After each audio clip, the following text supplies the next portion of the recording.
What is going on today, everybody? I hope you're having a fantastic day. I know that I am. We're back working on the Audi here, and we're having some trouble with the coil system on it. Now, we're not getting power through the spark plugs as well as we should be, and it's come down to wiring. So we've eliminated it down to the wiring at the top of the coil packs is faulty, so we've got a new wiring system.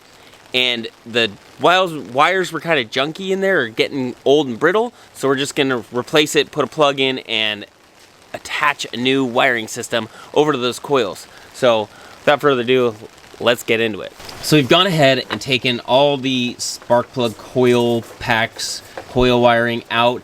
They're all broken, the tabs are broken, and they don't stay on well. Plus, all of them are starting to get brittle. I don't know if you can see that, but there's cracks right there, cracks all over inside here. So they usually lay up on the top, attached to each one of your cylinders, 1, 2, 3, 4. So we've gone ahead, pulled them out, got them to where it's usable. We're gonna splice in a whole new system and get rid of these wires, probably up to this point. First thing I've done is gone ahead and taken all the electrical tape off of it so I can see what my wiring system looks like in here. So I can chase down wires, because certain wires need to go to certain things and they're not coded the same on the new wiring system. One thing to be careful of is this, I believe it's like a O2 sensor, not O2 sensor, but it's like the MAF sensor. It goes up to here. I don't remember, this is your MAF sensor, so it's not MAF, whatever this, maybe it's a boost control valve, is sitting right here. That one has to stay. It's not part of this new wiring system. So be careful when you're cutting wire loom out, because all these ones are going to get replaced from here this way. It's all getting cut out. But I need to know where they go to attach it to the new system. So here's the new wiring loom system, and it's all the same up until this point. We got to wire in a new connector, but they did us a favor and didn't color code anything to what we have in the car. So we've gone ahead, looked at the wires, see where things need to go, and now we need to get the wiring system from the car to go to here. Kind of strange, but on these ones, 1 through 4 goes red, gray, green, and black. So 1's on this side and 4's on this side. And if we go over to the car now,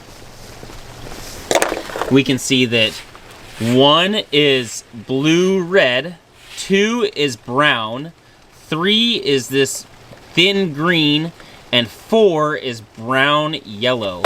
So we've got a little difference between the two, but we should be able to look at them, color code it, and then backfeed to what we need.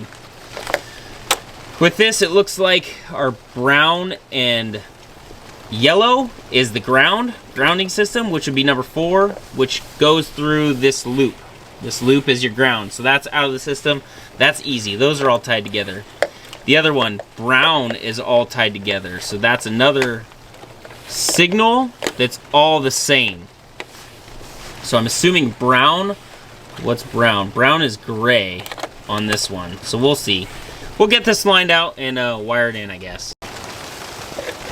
We know that the grounding wire goes nowhere but between them, so we're cutting that one off first. That one is out of the system. Now it's out of the clutter, so we don't have to worry about looking at it with when we try to pin this in. So now we have to decide where we want our pin, this thing, to be set up, because it's kind of set up to where it wants to be one piece. But if we think about it, these ones are fine.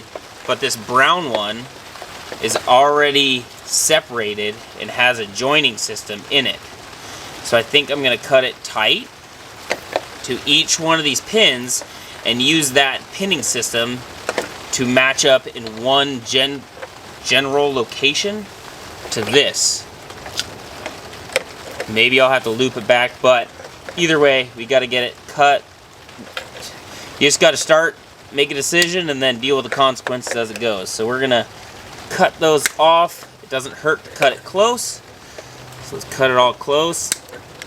Get that out of the system.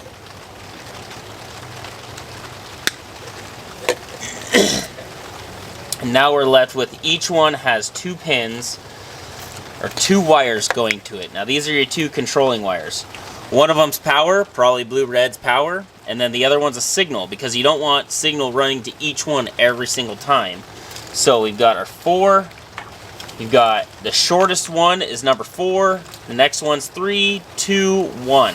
And they're already labeled for which one's number 1's the far one, number 2, number 3, and number 4 is the closest one. So that way I know which one needs to go in relation to this. And I've already ohmed this one out to figure out which wires go where, and I'll give you that guys. I'll give you guys that wiring diagram. Actually, I'll just put it on right now. So if you look on the back of the pin, the new one, this is what numbers I'll correlate. There's 1 through 12 wires running in there. That's what's on back of the pin out of the new system. And this is what cylinder it relates to. So number 1 goes to number 1 cylinder, 2, 3, 4, 4, 3, 2, 1, yeah. So it goes through each cylinder, and this tells you which color it's for. So this is for cylinder 1, it's the green, and it's pin 3 on the actual, where it connects to the coil on top of the spark plug. So pin 3, pin 2, pin 1, that's what each of the pins are, which relates to the color. 3s were green, 2s were gray, 1s were red. So I'm assuming, well, there's your color combination. Here's what the back of the old pins were. Number 1 was blue-red. Number 2 was brown. Number 3 was green. Number 4 was yellow-brown. So that's what the existing pin connector to the coil was, and now we need to change it because now it's going to be green, gray, and red instead, and a black instead of blue, red, brown, green, yellow, brown. So I know this one is going to be black because this was the grounding one that we cut off first. Number 1 and number 3 are the ones that are the signal wires for each one. I'm assuming that this one's going to be red. This is assuming. I'll write it down in a second, but I'm assuming that one's red.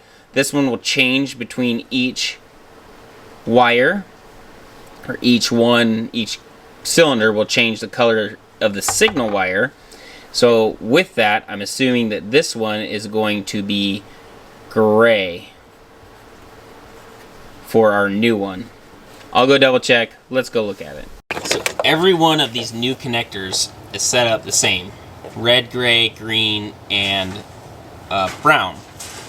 Or black, excuse me. So each one's set up just like that. Now, for the OEM, they're set up different only on number 3. So number 3 is your signal wire. Number 1, I was right, is red. So the blue-red goes to red.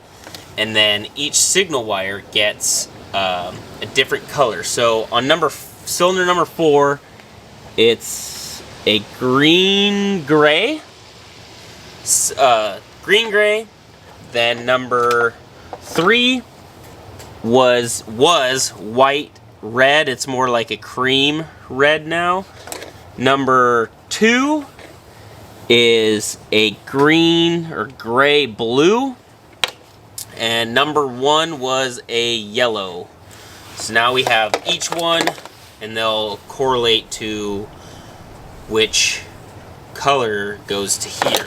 So the hard part's going to be figuring out the greens all in this one, which is 1 through 4. And that will be each of these color switching ones. We can do it. We can do hard things. Okay, I think I've got this sorted out. All my greens were my trigger wires on the new one, and then all my trigger wires are the small wires on the old harness.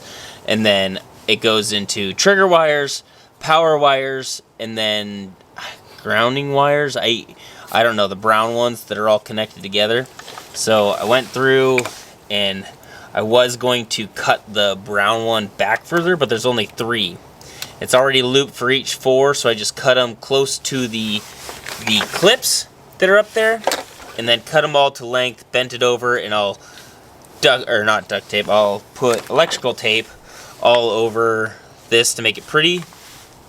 But for right now, all the browns are in your high numbers, 12, 11, 10, 9, and then all the powers associated to each is in their order. So number 1 is number 1 cylinder signal. Number 2 is number 2 signal. Number 3 is 3 signal. 4 is 4 signal. And now the powers are backwards. Number 5 is number 4 cylinders power. Number 6 is 3, and then you hop down to the bottom row.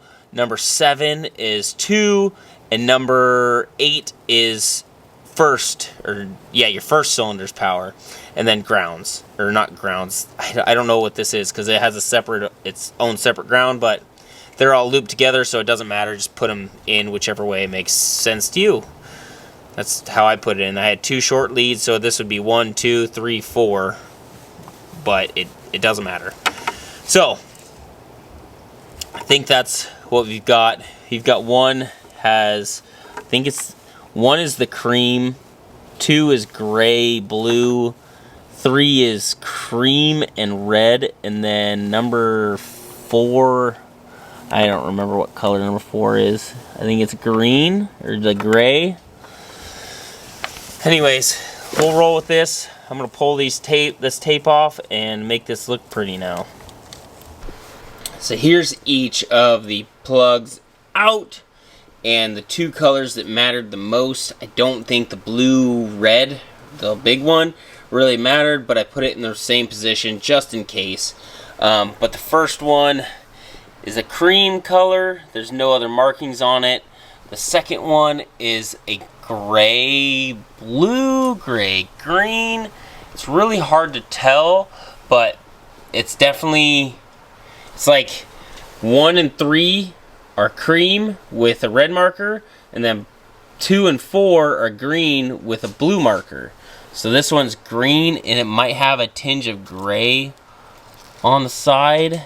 It's really hard to tell, but this one definitely has a blue. So cream, gray blue, cream red, and green, or gray. That's what I'm calling each one of those, and how they associate to each one. And here's the pins. So number 1 pin goes to cream. This one, which would be green. So number 1 on the new Deutsch connector. Number 1 goes to cylinder 1, and that's cream. Number 2 on the Deutsch connector goes to cylinder 2, and that's green blue. That's this one. And number 3 was cream red. Number 4 was gray green, which you call it just green, gray green, but that's those ones. And then this was blue red, so these were all, this was BLR for all 4 of these, and then I just matched the number to those ones. And then 9, 10, 11 was all brown going down. And these ones didn't matter. These ones probably don't matter, but I did it anyways. So there you go. There's the overview of each cylinder and each color combo. This is the new color. This was the car's color, the OEM. And there you go. This was the pin for each one of these connectors.